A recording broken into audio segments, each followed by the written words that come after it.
So ayun mga tol, bibigyan na natin tong cover natin. Itong seat cover. Bigyan natin sa tropa natin syempre.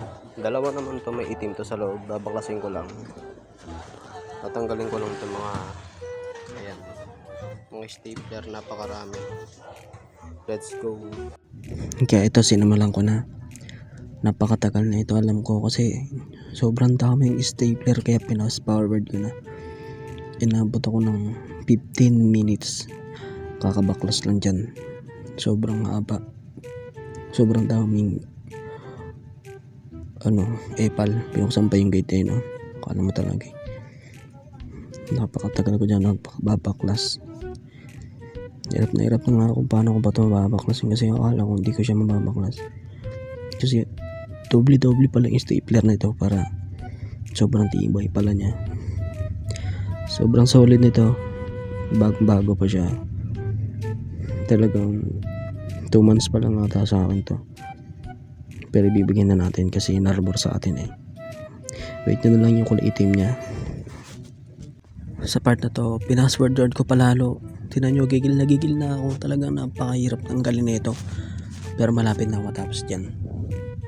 Konting tiis na lang at matatapos na rin ako. At doon naman ako sa harap magbabaklas.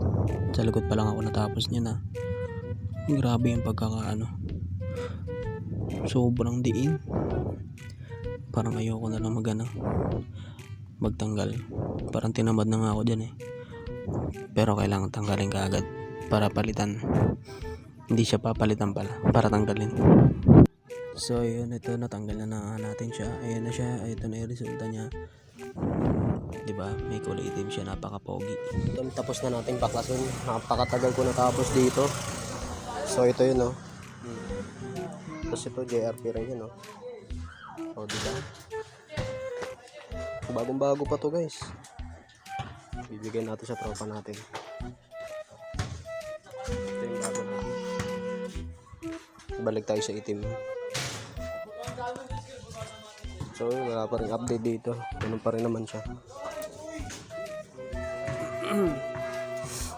Tsaka na baka next week sunod na ulit upgrade nito ni Rob. Yan lang.